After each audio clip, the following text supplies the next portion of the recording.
ये है talks news network और आप देख रहे हैं पॉलिटॉक्स, राजनीति का कच्चा चिट्ठा। राजेश्वर प्रसाद बिधूड़ी, जिन्हें पहचान मिली राजेश पायलट के नाम से, वो शख्स जिस पर खेलने कूदने के दिनों में ही अपने सपनों को मंजिल तक पहुंचाने का जुनून सवार हो गया। उत्तर प्रदेश में गाजियाबाद के छोटे से गांव बैदपुरा में 10 फरवरी 1945 को एक बेहद साधारण किसान परिवार में राजेश पायलट का जन्म हुआ। गांव में ये बालक खूब खेलता कूदता था। आम बच्चों की तरह गांव में दोस्तों के संग खूब मस्ती करता था, लेकिन पिता का साया उठने के बाद वो सब कुछ भूल गया और चला आया चचेरे भाई नत्थी सिंह के साथ दिल्ली में। दिल्ली ने पायलट की जिंदगी को एक प्रकार से पंख लगा दिए और उसकी तकदीर व किस्मत बदल दी। दिल्ली के पौश इलाके 112 गुरुद्वारा रकाबगंज रोड की कोठी राजेश्वर प्रसाद बिधूड़ी का ठिकाना बनी।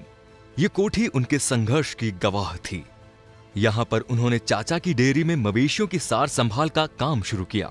सुबह जल्दी उठकर मवेशियों को चारा खिलाना, नहलाना और फिर उनके दूध को दिल्ली के बंगलों में देकर आता। दूध बेचने के साथ साथ राजेश्वर प्रसाद मंदिर मार्ग के सरकारी स्कूल में पढ़ाई भी करते थे। इस दौरान वे एनसीसी में शामिल हो गए, क्योंकि वहां पहनने के लिए यूनिफॉर्म जो मिल जाती थी। परिवार की जिम्मेदारी संभालते और दूध सप्लाई का काम करते करते ही राजेश्वर प्रसाद बिधूड़ी ने अपनी ग्रेजुएशन पूरी की और एयरफोर्स में भर्ती हो गए। वायुसेना में प्रशिक्षण के बाद वे लड़ाकू विमान के पायलट बने और फिर 15 वर्षों की अथक मेहनत के बाद प्रमोशन पाकर स्क्वाड्रन लीडर बने। उन्होंने 1971 के भारत पाक युद्ध में भी भाग लिया और बहादुरी के लिए पदक भी मिला। लेकिन लुटियन जोन्स के बंगलों में बचपन में दूध बेचने वाले राजेश्वर प्रसाद बिधूड़ी को किस्मत वापस उन्हीं बंगलों तक ले जाना चाहती थी, जहां वे कभी दूध बेचा करते थे। राजनीति में आने के लिए 1979 में नौकरी छोड़ दी, लेकिन चुनाव का समय आया तो कांग्रेस से टिकट मिलने की आस धुंधली पड़ती जा रही थी। मगर संजय गांधी के फोन ने उनकी किस्मत बदल दी। पार्टी ने उन्हें भरतपुर से चुनावी मैदान में उतारा। वे जब भरतपुर में कांग्रेस का पर्चा दाखिल कर रहे थे तो वहां के कार्यकर्ताओं ने उनसे निवेदन किया कि वे अपने नाम के साथ पायलट लिखें।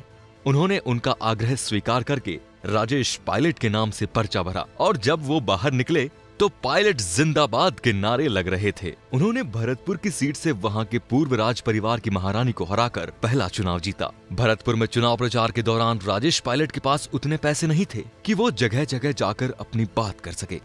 तब के पार्टी कोषाध्यक्ष सीताराम केसरी के कार्यकाल की बार बार चक्कर लगाने पर कुछ रकम प्राप्त हुई और वो भी स्टाम्प पेपर पर दस्तखत करवाने के बाद। लेकिन राजेश पायलट को उनके समर्थकों ने पूरा सहयोग दिया। उनका चुनावी खर्च चलता रहा और जीत भी हासिल की। इस चुनाव के बाद राजेश पायलट ने पीछे मुड़कर नहीं देखा। उन्होंने कई चुनाव जीते और 1991 से 1993 तक जनसंचार मंत्री रहे और 1993 से 1995 तक आंतरिक सुरक्षा मंत्री रहे। आंतरिक सुरक्षा मंत्री रहते हुए राजेश पायलट ने विवादास्पद तांत्रिक चंद्रास्वामी को गिरफ्तार करवाया। उस समय राजनीति में चंद्रास्वामी की तूती बोलती थी। उन्हें तत्कालीन प्रधानमंत्री पीवी नरसिम्हा राव का करीबी माना जाता था।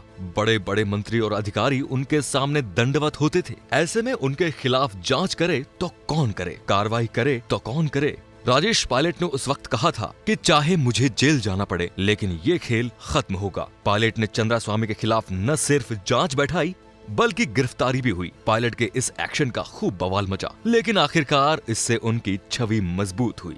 राजेश पायलट को देश की सियासत में अभी बहुत कुछ कर गुजरने की ललक थी, लेकिन महज 55 साल की आयु में एक सड़क दुर्घटना में उनकी मृत्यु हो गई। उनके बेटे सचिन पायलट वर्तमान में राजस्थान में कांग्रेस के कप्तान होने के साथ साथ प्रदेश सरकार में उप मुख्यमंत्री भी हैं। इससे पहले वे केंद्र में मंत्री भी रहे हैं। सचिन अपने पिता की तरह लाल रंग की चुनरी का साफा पहनते हैं और राम राम सा संबोधन से लोगों से जुड़ते हैं। पिता की तर्ज पर सचिन भी अपने नाम के आगे पायलट लगाते हैं। पॉलिटॉक्स न्यूज के लिए दिनेश डांगे की रिपोर्ट। ये है टॉक्स न्यूज नेटवर्क और आप देख रहे हैं पॉलिटॉक्स, राजनीति का कच्चा चिट्ठा।